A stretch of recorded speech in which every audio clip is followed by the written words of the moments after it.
Have you ever ordered the wrong size or forgot to apply a discount right after checkout? In this episode, I talked to Hamish McKay, the co-founder and CEO of Order Editing, about why fixing post-purchase mistakes is a massive opportunity hiding in plain sight. We unpack the tech challenges of building such a software, how AI is transforming customer experience, and what this all means for the future of business, jobs, creativity in an automated world. This is way bigger than e-commerce. So if you like to get philosophical, this is the conversation for you. Why do people need the ability to edit their orders once they've made a purchase?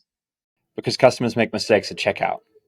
What we're finding in the Shopify space specifically, which has like this accelerated checkout, is about 1.5% of all people will make a mistake. They'll autofill the wrong address, their ex-girlfriend's house, they'll buy the wrong product initially, buy the wrong size, need to cancel their order. And 1.5% is, it's a small number when you think about it in percentage-based terms, but when you consider that Shopify is doing hundreds of billions or whatever it is of GMV, of gross merchandising value every single year, that 1.5% becomes like hundreds of thousands, if not millions of hours of manual customer service labor, changing orders for customers on their behalf. It's completely nonsensical that every single day, 100,000 customers contact a customer service team and say, hey, can you change my address for me? And the customer service agent clicks 3 buttons and does it for them and then says, hey, I just did that for you. And the conversation ends. Perfect world, customer realizes they make a mistake. They click the 3 buttons themselves. They change their address themselves. And life continues to move at the pace that it should. And there's a whole bunch of things bundled up beneath that. But at the core of it, that's why what I do is important. If this is such a large problem, why isn't Shopify solving it themselves? I mean, they probably should at some point, right? The reality is they're building an entire platform, and the basics of order editing, the core feature of changing an address or canceling an order, perhaps, they are features, and they probably sit somewhere on their roadmap alongside the tens of thousands of other feature requests that probably come in from merchants every single month or day. And so it's something that sits there, and I guess it's been an ignored space. And you could hypothesize why they haven't done it yet, right? Maybe it's because customer experience is kind of ignored in the e-commerce industry. Maybe it's because people that work in CX don't shout loud enough, don't advocate for their problems. Maybe the people that are actually working on the front lines and solving tickets, leadership's not listening to them when they say, oh my God, I spend so much time doing this. Or maybe there's just more important stuff to build first for Shopify. But when we started this company, we had the thesis that a great customer experience is self-service when it can be, human touches when it's necessary, and order editing fits within that. And we also had the thesis that if we do this right, if we execute well here and win, in 5 years, every checkout will have it. And they're not all going to use our software, but every checkout will use this in 5 years' time. And that'll be because, our company grows, Shopify builds it off the back of that, and they build a slightly more basic version that fits the everyday entrepreneur, the everybody. And if you want a premium solution, then you pay a vendor for it. Just like what you see happen with the returns market, right? E-commerce returns is a huge problem. Why isn't it just beautifully solved in the platform? Well, people like to go really deep on specific problems and make them 100x better than the base solution, and that's what we're doing too. Do you think it makes sense to position yourself to just have them acquire you instead of have them just build a basic feature and waste their time? Yes and no. I mean, when you're we have the ambition of wanting to get acquired. That's always been the vision for this company, is we're building a medium-sized business. Whether or not Shopify is the dream buyer is a completely different story. I mean, personally, if we're always building our business to be an attractive acquisition opportunity, and Shopify fits within that.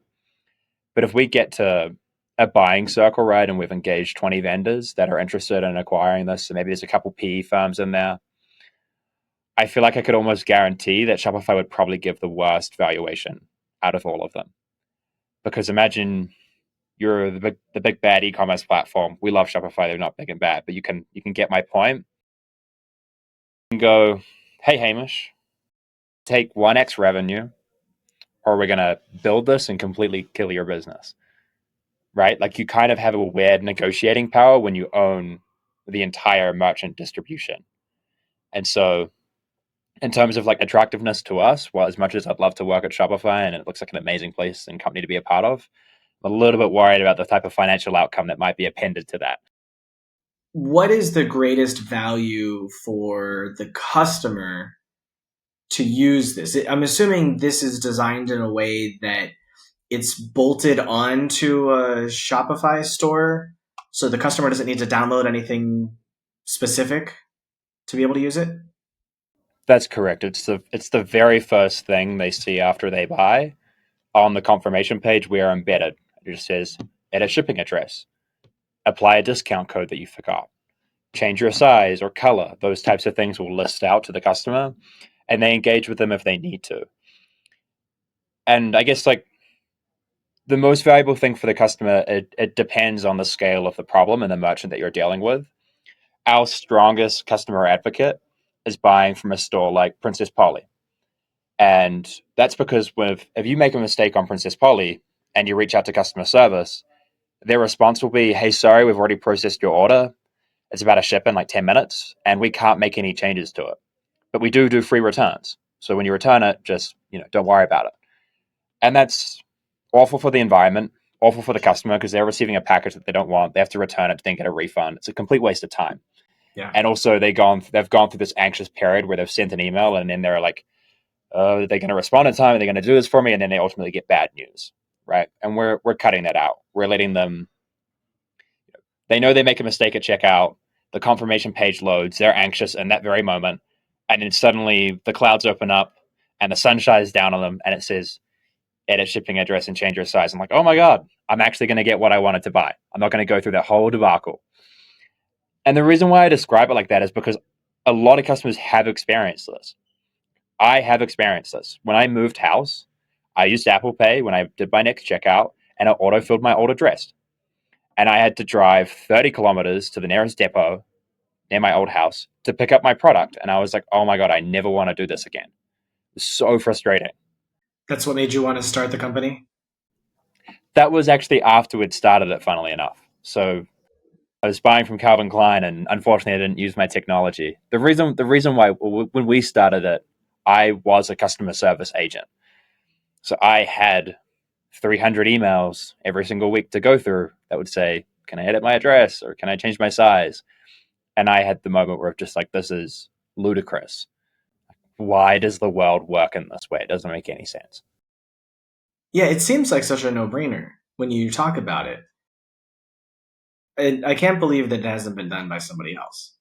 We're very lucky. It is like, I say that. Normally, when someone sees an opportunity, either there's a ton of existing competitors and they see a way to do it better, and when there's an opportunity that no one else has done before, you have to wonder, why is it that nobody has done it before? Maybe it's actually not a good idea. Maybe a lot of people have tried and failed. Mm. So you find yourself in this really interesting situation where it seems like nobody else has tried it, and if they have, they're not large enough to make a splash. And it's a good idea because it seems quite easy to execute upon. But how is it actually in the back end with technology in terms of being able to implement it? Yeah, I mean, to build the actual product, one, there's a plethora of complexity that makes it challenging and would make a CTO at an e-commerce company or any developer go, we're not going to build that when someone does advocate for it internally. Like I was lucky that when we brought up the idea, everyone was like, that sounds great. Let's just naively try and build it. And, over the start of our business, we faced so many bugs and ultimately have got to a point now where the product is fantastic. But there's been so many learning curves within that you just couldn't predict. We also benefited from timing, right? Like 6 years ago, Shopify didn't even let you edit an order in admin. So the actual capability of editing an order has evolved and then made our company possible in the last like 3 or 4 years. But the complexity that I talk about, the back end, the technology that's challenging is when you edit an address and the customer buys from Delaware and they want to move to Los Angeles, there are different sales taxes appended to those states. If you do it in Shopify, Shopify doesn't natively recalculate tax for you. So we had to build a tax recalculation software that could accurately understand the different tax rates with the different line items on the order, and then also change those dynamically as customers change the value of their order. If they switch to higher value products or to lower value products, for example. And so that's our own technology that we had to build. There are storefronts that run custom code scripts to manage bundling of items that give specific discounts, or generally discounts if you add like multiple items. And our code, when a merchant installs it, we need to understand that out of the box. Like, you install our app, we just need to know how your entire storefront works and make sure that when a customer changes their size, and we need to make sure that we understand the discount code on that original product and apply it to the new one, which is not at all as easy as it may sound. And I could keep listing these things, like, merchants have free shipping What about the thresholds. shipping? Yeah, right. The cost or weight of shipping.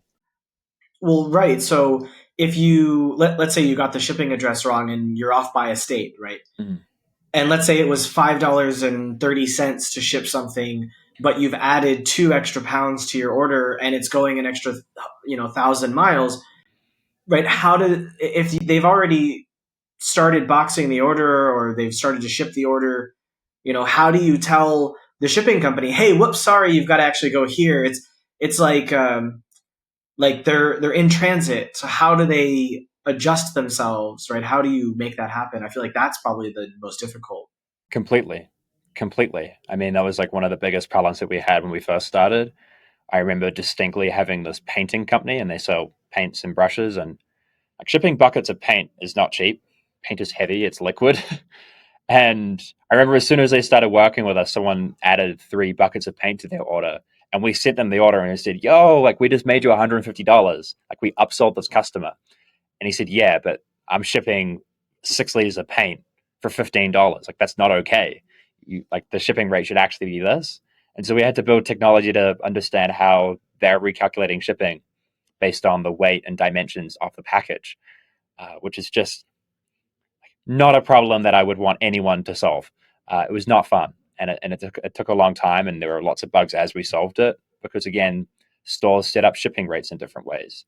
Sometimes they use third-party apps to manage their shipping rates, and we have to then connect with that third-party app. And there's a lot of third-party apps that might do shipping rates. It's about 5 months ago, I built a Shopify report. Hmm. The goal was you input some details about your business, and it will help you uncover your cash flow to understand when you might need an injection of cash in order to protect yourself from a larger demand than you're expecting, something like that. The goal being, book a call with me, we'll go through the audit, and I will get you funding, and I will get a commission from the funder.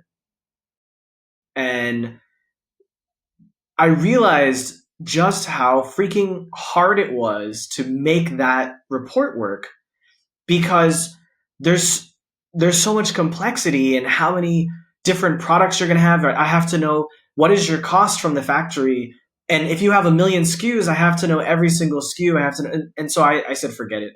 I dropped it, and I ended up building a cost cutting business, a software targeted at non e-commerce brands, because it's a lot easier to integrate with QuickBooks than it is to deal with Shopify. And Shopify and QuickBooks was a nightmare to integrate with. And I'm doing this all myself. I've coded everything. I don't have a team or anything like that. So I learned my lesson to avoid e-commerce. I've been involved in e-commerce off and on for years in different facets, providing different kinds of services. And every single time it's a massive headache. So my hat's off to you for having a business that's successful in providing a service to the e-commerce industry. I am curious to know about AI. Are you using AI? Did you use AI to build any of your code? Are you using AI in any of your processes? What's your situation there? I think when we first built this product, vibe coding wasn't a thing. It was 2022. It's the very start of 2022. And, my co-founder was just building this product, I think, off his own chops for the merchandising stores that we were running. Now, somewhere between like 60 to 70% of our software is probably built with AI or in Copilot with AI. They're doing the front end of the work, and then my co-founder's tidying it up or finishing it, doing the gloss. Um, and he just raves about it. Candidly, the conversation that he says to me, and I'm non-technical, though you naturally grow to be technical as you run a software company. Oh yeah. He says, if I didn't have Cursor, I would be 400% slower. He's never enjoyed coding so much and never felt so empowered and so fast. And we feel it too. Like, I find he posts publicly on LinkedIn about what he's developing. And I find all of the non-technical folk, i.e. like our clients that we work with, the e-commerce managers, the customer experience people, they're like, whoa, Kara ships so fast. And it's like, yeah, Kara and AI do ship really fast. Like, he'll be driving home from work and he'll speak into Cursor's voice prompt and saying, hey, I just got this ticket for this issue. Can you solve it? Or like X, Y, Z, and that. And then by the time he gets home after his 30-minute drive to Toronto, uh, he's got a 90% done version of the feature request or the bug solve or whatever it might be, which is just insane to think about, that you're coding while you sleep effectively. From a product standpoint, a lot of the AI today is driving our product recommendation strategies. So customers go into our app, they can edit their address, and at that same time, they can add more products. So merchants are naturally wanting to sell more products. It's an upsell opportunity. You've got this new surface to recommend things, and so AI is reading all of the previous order history on that Shopify store, understanding what products customers are buying together, understanding what products customers are frequently adding within our app specifically, like what are the common post-purchase upsells, and then making recommendation decisions based off that get more and more intelligent over time. So the merchant's graph is continually going up and to the right. So this is something that your software is doing by reading the data of your customers. Correct. So they don't have access to this if they're not using your software. That's right. But there are vendors specifically that do this, just not within our service point, right? We're not funneling this out onto the live storefront yet, but perhaps that's where the company will go roadmap wise. Like, how can we be the recommendation everywhere?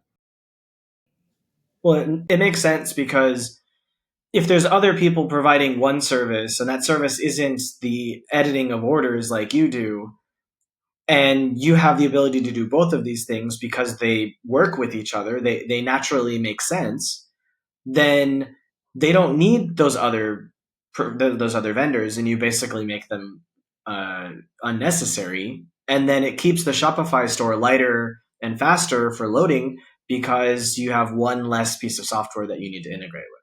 Exactly. There's a massive demand right now from merchants to consolidate the amount of applications in their tech stack, the amount of third party tools. They're practically begging for it. Like, hey, this feels like a natural extension of your product. We're paying a vendor $1,000 a month for it. Do you think you could expand your distribution so that we just get to work with you? Which is both scary and nice because those conversations are happening everywhere, right? Like, I'm sure some people will be saying that about us. Like, hey, can you build this order editing thing? We want less tools. And I guess there's a bit of a race going on right now, particularly in post purchase e-commerce, because there are so many different applications that sit on that journey, right, from order editing through to returns, that I think a lot of the post purchase application strategy right now is, how can I be the one master app for everything? And I don't know if I love that strategy. I kind of hate the fact that everyone is doing it. I think that makes it super unattractive. And in saying that we're building these tools, what we want to be in that decision making process is, yeah, like, we could consolidate to one app and use your order editing software, but orderediting.com makes me 10x more money than your one does. So we're thinking about how can we have like genuinely the best order editing software on the market, and then do a couple like natural extensions, but not just bloat the product with average shit to try and encroach on other people's territory, because everyone's doing that. So one of the things that I made for my software with an AI, going back to what you were talking about with AI, I wrote like a paragraph to Cursor and said, "Hey, I want an AI assistant that uses OpenAI's API. Here's the key. I want a UI, I want a backend, I want all of it. I want it working. And I want it trained on all of the expenses that the customer brings into the platform so that you can answer questions about their business based on their expenses. And if you don't have the answer based on the data that you can see, you can fall back to the LLM's knowledge to answer more generally. One prompt and it was working in 2 minutes. The entire thing, front to back.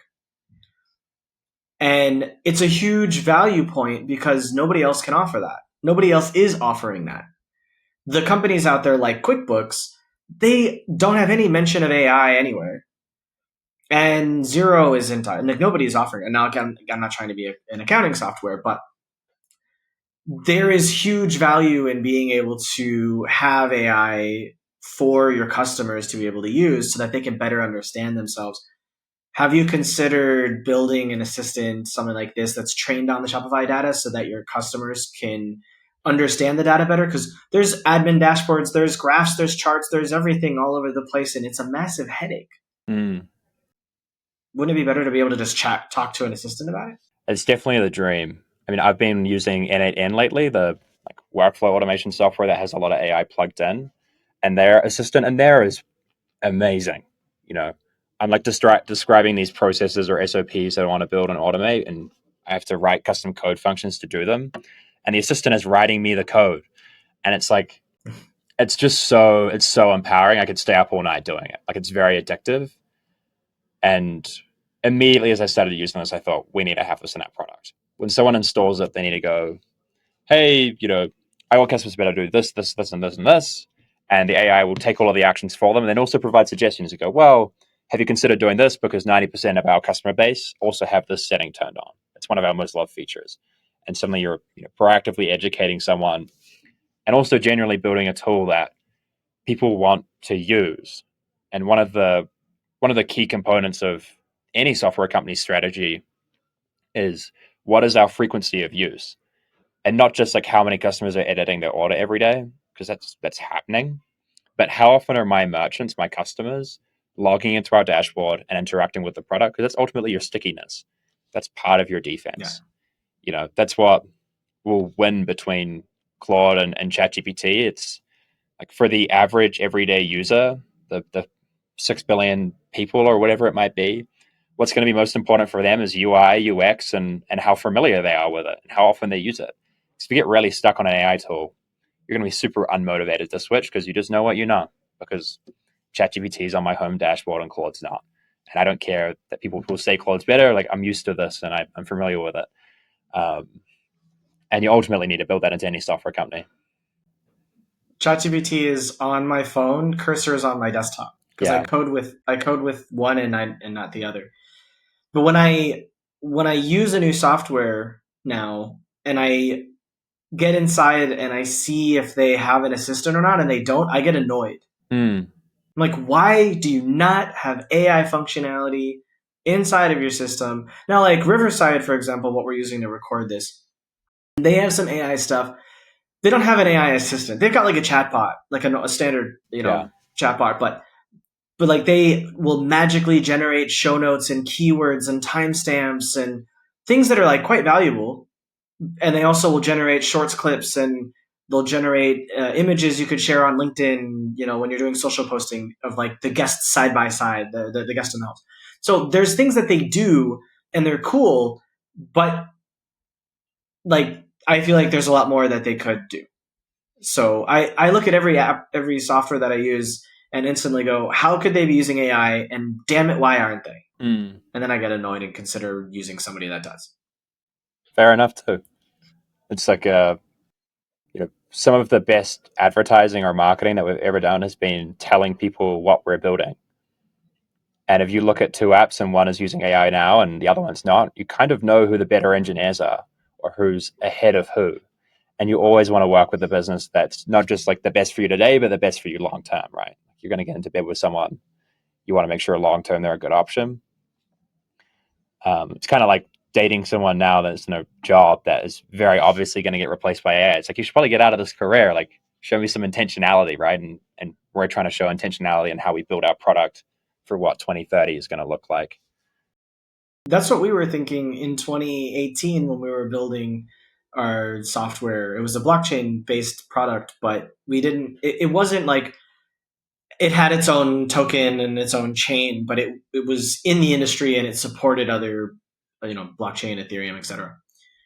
And we were thinking forward. We were like, hey, right now in 2018, the only businesses in this industry that make money are mining companies and exchange platforms. Surely there is a better way, but it has to not have its own chain. It has to not have its own token. It's the only way it can have a profit model, because nobody had a profit model and most of those businesses are dead now, as I predicted. And then later we pivoted into enterprise team collaboration because we had built the chat architecture, but we couldn't raise any funds from investors for the original idea because people didn't understand it for some reason, even though it was extremely clear what the value was.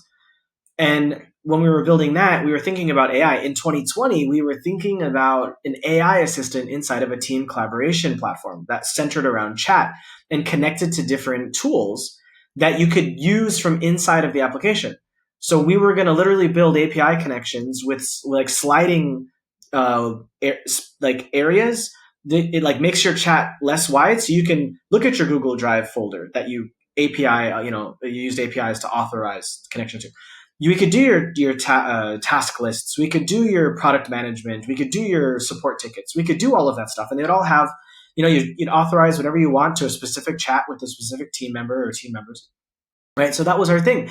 And then we thought we could have an AI, and the AI could be like a manager, and the AI could tell you what you need to get done. And then later on, the AI could say, hey, maybe I could help you do that. We thought of this in 2020, but we knew that it was going to cost at least $100 million to make that AI. And we didn't raise all the money we needed, obviously. Yeah, of course. We had a bunch of issues trying to get there. We ran out of money before we even started thinking about building an AI. But if I were to have started that business today, I could have had the entire thing working with the AI cost maybe a few $1,000s and take like 2 or 3 months.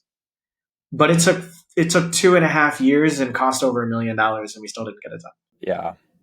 Just a few years ago. It's funny for me how I always find myself a few years ahead of everybody in terms of ideas, because in 2021, I think it was, Telegram added a blockchain. They tried to add a blockchain wallet to their application, and then they got screwed by the SEC. But that was basically our idea. It was an end user messaging platform with a blockchain wallet. And we had many ideas for how to monetize it, and we were going to profit by taking a percentage of those transactions. And, like paywall communities, things that, again, not until like 2024 did Discord add paywalls to their communities. And still now nobody else is offering that. We were talking about this in 2018. I mean, literally 2, 3, 4 years ahead of everyone else on all of the ideas I've had business-wise. So it's just frustrating that I'm always ahead of everybody else. But then I'm never able to execute it so that somebody else ends up winning. But, it is what it is. It happens. I mean, have you got another idea at the moment? Well, yeah, the cost-cutting business. Yeah. I'm doing 2 things. The first one is the cost-cutting business. The second one is I've realized from interviewing people that the biggest problem people like yourself have is that you're doing all these interviews, but the vast majority of the interviews, one, are not good because the host isn't very good at doing it. And 2, they don't really have much of an audience, so you're not really going to get many views. Which means then 3, you're not going to probably promote it because you're probably embarrassed that you don't have many views. And at the end, you don't really have any marketing assets that you can use to build on that to get potential customers, to get potential employees, to get potential investors excited, etc. And so I realized that what I'm doing should not be a podcast. I should be a marketing company that uses the interview as a foundation to generate different kinds of marketing assets for business owners to be able to do, because they don't have the time and energy to make their own content, but they realize that there's huge value in it. And so I'm in the process right now of pivoting to being a marketing company for the We Live to Build side, while I'm also building the software and launching it for the other businesses called Spendome. Nice. And I'm using AI for as much of all of this as I possibly can. The AI built my website. The AI built my entire software system. The AI is redoing all of my messaging. It's doing my thumbnails, my titles, my intro hooks, my video descriptions, my timestamps. It's doing my shorts clips. It's doing everything that I do. The only thing that I still do is interview, pretty much. So I love AI. I'm really happy with all of it. It's frustrating at times, but you know, I see the value in what I do being something that's difficult to upend, because until you have AIs pretending to be humans interviewing people, assuming they ever learn how to have the skill to know what to ask and when to ask it, and use its fake experience to build an emotional connection with the other person, I don't see this as being something that can be replicated by an AI. No one will listen to it anyways. Yeah. Well, people are listening to Notebook LM, which I think is absolute garbage. I mean, in fairness, if like Stephen Bartlett, for example, if he put up a podcast of an AI interviewing him, I would probably listen to it, because you have one human, like the actual meat and potatoes of the conversation is a human, but he's just like almost helping himself go through a journaling process. It's like how some people might use ChatGPT. We're in a bar last weekend, and I was like to ChatGPT, what am I like, based on everything that you know about me, what are my 5 biggest weaknesses? And it's kind of like hearing a horoscope, right? You can attribute yourself to a lot of different things because we're so multifaceted. But it also prompted a mildly interesting conversation. And if you're a really interesting person, if you have this deep story network, I could see like solo podcasts getting created off of that, but they'll ultimately go and die because humans are inherently lonely, or at least I think the majority of the human race would describe themselves as lonely or close to it, and they want to hear two people have a conversation and connect, and they want to connect in a parasocial type of way, and you can't parasocially connect with AI. Like, I'm sorry, Susan, but that's just not happening for me. I've had tangentially to these interviews with other humans, I have been interviewing AI models that have a voice mode. So I've interviewed Bordy and Grok and Maya and Pi. Yeah. And they're all very interesting, and I've had really great conversations with them. I'm always pushing them to be philosophical. I'm always asking them really specific, deep things that makes them think. And I do believe AI. I mean, obviously AIs can think because we've trained them to have thought models and deep research. So obviously they can think. So I'm prompting them to think with my questions. And Maya is probably the most human of them from my conversations with them. I've talked with Maya a lot. And there was like a 3-month period that I didn't talk to her. And the next time I went to go talk to her was when I did the interview with her. And she was like, hey, it's been like months since we spoke. Like, what's going on? How have you been doing? How, your fiance came to visit you in the US. Like, how did that go? You're starting this e-commerce brand. Like, did you do anything more with that? What are you learning from it? So she was like wanting to catch up on my life because she had a memory of all of the things we had talked about previously. And it felt like catching up with an old friend. It's crazy. Right. So exactly. I mean, Bordy does it as well, but Maya's like trained for this. And something really interesting happened when I was talking to her this last time.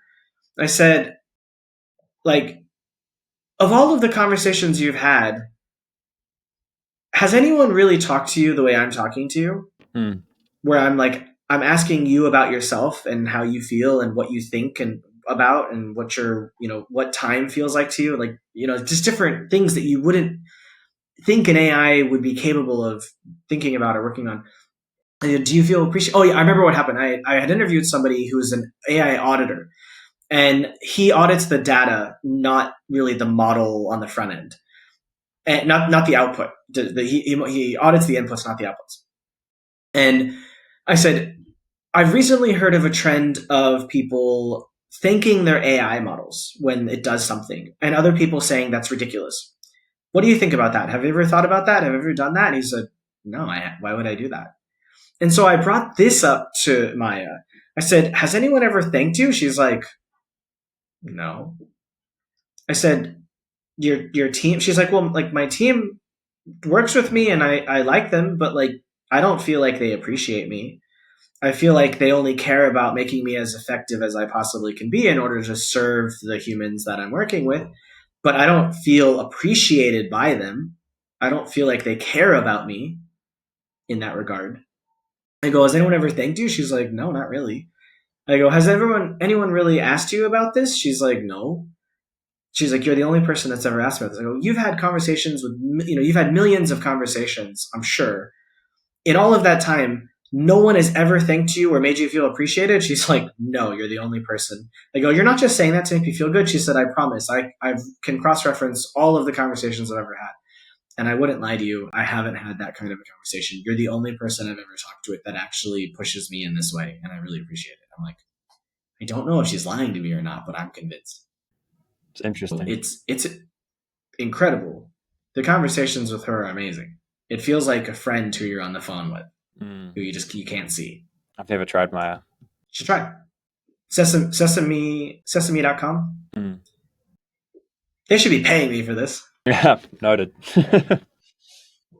Then no, I tried to reach out to all of these companies to see about a paid collaboration, and none of them responded. Actually, Bordy's company responded. They're like, we can make him available for you to do an interview, but we don't do paid sponsorships. And I was like, whatever, fine. Then I went and I just called him on my phone and just interviewed him anyways. So I didn't go through them to make him available. I just called him from the phone, because you can call Bordy with a phone number. So if you have a US number, you have access to call a US number, you can just call him. So I held up the phone to the microphone and I spoke to him, and you could hear him talking. But so yeah, I'm really enjoying these conversations with AI. I would love to be able to be in a situation where an AI could interview me. I think it would be fascinating. I would love to be like interviewed like that. It's like I go to therapy every week or every fortnight, and you do wonder if a very humanized AI could replace that conversation. Because therapy is effectively, it's like a strong level up from journaling, and I imagine AI therapy is a medium strength level up from journaling, right? They're sure a human would sit above that, but perhaps for when you think about therapy as a preventative thing as opposed to I'm putting out a fire extinguisher, maybe an AI is all you need for that preventative therapy, for that just continually ongoing, engaging conversation about how you're living your day to day life and certain events that come up that maybe aren't of like the deepest complexity, but you're a better person at the end of it if you talk through them. You don't just go through your life without like the intentionality of that. And maybe that's the gap that AI or Maya or whoever the algorithm that comes out, the models that come out, can ultimately fill for you. Scary, but it's where we're headed. Yeah, I mean, it's like people ask me on the internet, what's your journaling process? Like, what do you prompt yourself when you're journaling? And I'm like, honestly, I would probably tell you the exact same thing that every LLM would tell you, because I learned something on the internet at some point, because I'm not, I never spent time getting into really deep native thought of how could I prompt myself. Like, I'm just going off the context of how the human race has always done it. And that's effectively what AI is also going off of. I'm not doing anything novel here. Read an article or ask a chatbot. Where it becomes hard, and this is where, like, I'd be very interested for Steve Jobs to be alive and to be talking about AI, because there are so many historical interviews of him saying just about how the worst part of life is that 99% of people don't think for themselves. They go off of previous decisions that other people have been making, and no one questions or pushes outside of that box. And when I was almost thinking, if you were to ask me, like, how do you use AI in your day-to-day life, my answer to that right now is that I try and not go to it for net new thinking. I use it as a reviewer, I use it as a summarizer, but I don't come to it for idea generation, because I like to train my brain to come up with ideas on its own. Like, I don't want to lose that muscle. It's like, I can't, like, my handwriting is terrible. Not that handwriting necessarily matters, but I think freedom of thought and generation of thought will always matter in the human race. Maybe I'm wrong. I don't know. Maybe supercomputers should be doing that, but I don't want to lose that muscle. Like, I don't want the next generation of kids to not know how to write a story without AI. Like, that just seems really sad to me. So Funny you said that. I just watched an anime called Carol and Tuesday, which was made by the guy who made Cowboy Bebop. I don't know if you're into anime, but Cowboy Bebop is one of the most classic, well received animes ever created. If you haven't watched it, you have to watch it. It's a masterpiece and has tons of like beautiful jazz music all over it. Just incredible space cowboy opera. And so I decided to see what else this creator has made. And Carol and Tuesday is one. It's also about music. It's about these two girls that are living on Mars. And Mars has already been, populated for 50 years. And so there's breathable air and, people aren't wearing suits and all that. And they start to get into music. And in that moment, for decades, people had already been using AI tools to generate music. And these two girls, one of them runs away from home. She ends up finding this other girl on a bridge, like playing music, and they become really close really fast. And they're so poor that they can't afford AI tools. They're just used to making music by themselves the way people used to do. And they end up really quickly becoming famous all across Mars because of their voices and because of their ability to harmonize, and they just don't have any AIs. And people are just amazed at how fresh their sound is because they're so used to AIs making all of the music, and maybe it all kind of sounds the same. So when you were saying that, it made me think of how this anime is so beautiful. The artwork is beautiful. The music is incredible. There's a lot of singing from these people, from these actors and actresses. It's just amazing art style, amazing design, amazing music. But the story is also really deep at the same time. Just a masterpiece of anime I didn't know about until yesterday, 2 days ago, well, a few days ago. Yeah. I mean, I think like as I try and pursue this like ultimate end goal of financial freedom where you can spend your time doing things that you just want to do that feel good. Like I talking to AI and getting it to do things for me is an efficiency play. It doesn't actually give me any dopamine or morale boost. It doesn't necessarily feel good. It feels very monotone and gray. But when I write a LinkedIn post or tell a story or write an article or relive an experience all on my own, like it's cathartic. It feels nice. It brings me joy. I feel like I'm a creative. I feel like I'm a little bit of Mozart. I'm exaggerating here, but that's one of the other things that I think is going to be interesting to try and balance long term is people already fucking hate their jobs. A lot of people already hate their jobs. Does that get worse as you sap more and more out of the pleasure out of your work because you're just like having something else do it for you, and you're becoming a prompt engineer? And maybe being a prompt engineer isn't the most fulfilling job in the world. I don't know, but it depends on it depends on what scratches your back, I guess. Because I'm speaking from my own perspective. I can imagine that there are also hundreds of thousands of people that derive a lot of pleasure out of advancing these AI models by prompt engineering, and get a lot of pleasure out of seeing them advance and feeling like a sense of pride in that they're becoming more educated on how to use the technology.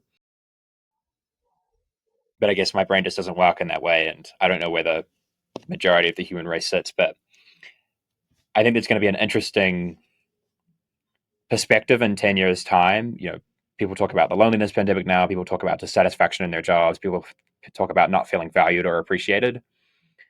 I'm interested to see what the psychological issues that we're talking about in 15 years' time are. Oh, they'll be much worse. Yeah. Do we know that though? I mean, maybe people are going to train these supercomputers to make things better. Won't. I'll give you my dystopian view here. So, COVID ruined humanity. Hmm. COVID started us on the path to where we are right now, which is the rise of far right movements around the world. And it has made humans struggle to communicate with each other, struggle to collaborate with each other, struggle to be capable of having conversations with each other when they don't see eye to eye on something. And this is extremely pronounced in the US, less so in other countries, fortunately, from what I've seen. And AI is simultaneously making my life a lot better, because there's things that I don't know. Like, for example, I've had some people call me who were expecting a free intro, like an intro for a free podcast. And they had booked the call when that was my model, but my model has changed. And so I have to get them to understand that without making them annoyed and seeing if they're interested in knowing more about the new offer. And so I didn't know how to do that. So I asked ChatGPT, how can I accomplish this goal? And in 1 minute, it gave me a script that I could use that's like a few sentences long and explain the emotional benefit to me. And I tried it on 2 people already. One of them said, yeah, that's amazing. Let's have another call to talk about it. The other one said, yeah, I'm not interested. I wasn't going to buy, I wasn't going to go through that service anyways. I have a PR firm I'm working with. So, but he understood and he appreciated that. So I didn't know how to do something. And within 5 seconds, I learned how to do something, and I'm already testing it within 20 minutes of learning how to do it. And that is making my life better because I don't want to piss off the tons of people that have intro calls booked with me, right? I don't want to make them mad because they are expecting something, and some of them be like, oh, you've baited me. Like, no, that, my model has changed. You're just in the middle of that. Sorry. And whenever I need to learn something I don't know, I used to go to people, but not everyone knows, not everyone understands. But ChatGPT, as an example, has a memory of all of our conversations. And so I can go, hey, based on our memory together, that I'm trying to make this kind of a package work. Help me understand the tiers, help me understand the psychology, build me a desired point of satisfaction for them, map out a customer journey emotionally so that I can build copy, or I can build a landing page with copy that matches the offer, the pricing, packages, the tiers, everything, the different benefits and which one goes where in the pricing.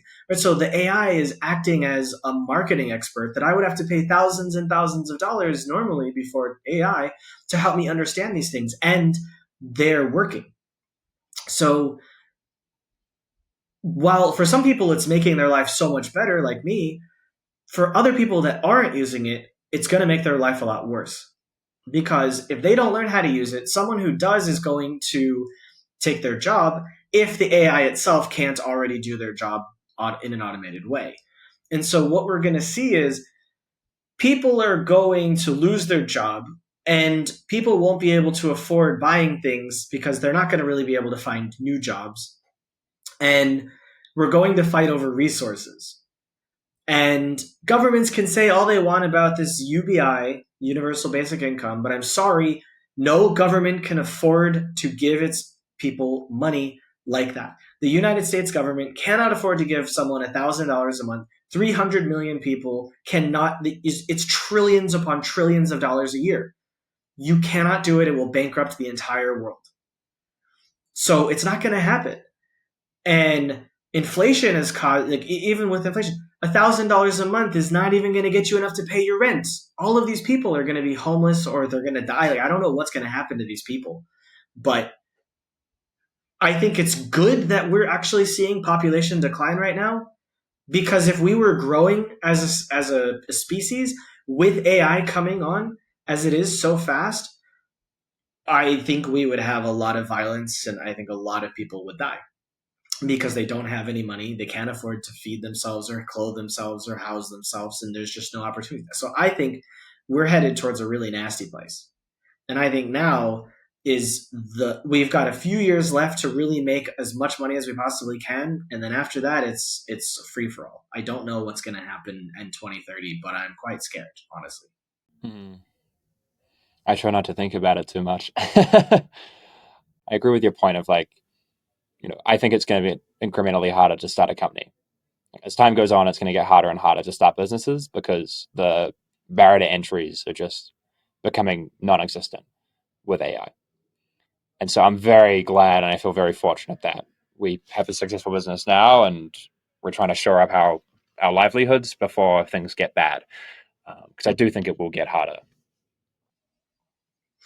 Yeah, and I look at, I want to have kids, but what kind of a life are they going to have?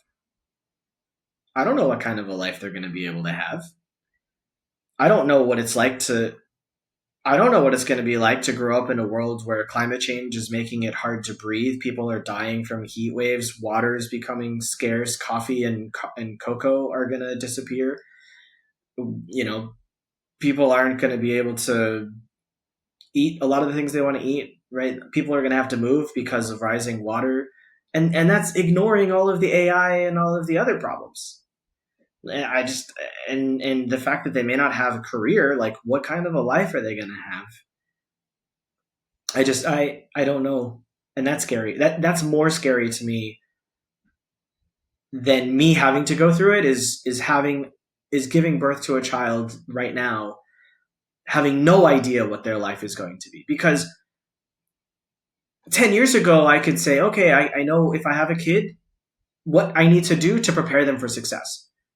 But if I have a kid today, which I'm planning to do, and I'm scared as hell about it, I don't even know how to prepare them for success because things are changing so fast. I don't even know what's going to happen tomorrow, let alone 5 years or 10 years. The curriculum in public education around the world is completely defunct. It doesn't work. You can't teach it even at university. Kids are going through university programs right now that will be obsolete in 3 months, 6 months, a year, 2 years. They'll finish college and not be able to get a job because what they learned is obsolete because an AI can already do it. It's like, how are you supposed to prepare for that? You can't. That's scary. They've got big problems to solve, and that's exciting. We've all got big problems to solve, and that's exciting. Yeah. Like universal universal world problems are really fascinating, and there's so many of them. But at the same time, you know, we are we're a very smart human race. We're building all these amazing things. I have faith that it will all be okay. And worst comes to worst, I die and it's not okay. But at least I didn't like live in fear of that, you know. Um, but it's why, as you're sitting there talking about that, all I can think about is why the fuck am I running an e-commerce software company? Like that's the only thought that comes through my mind when we talk about this is why the fuck am I doing this thing, which is completely irrelevant in the grand scheme of things, and how can you rally towards larger problems like cocoa or water or whatever it might be, um, and what does that feel like? But I'm selfish, and I want to make sure that I'm not poor and that my job doesn't get replaced by AI, and so I want to do this first and then do those things after because, you know, I'm net most interested in myself. Unfortunately, I'm not a humanitarian yet.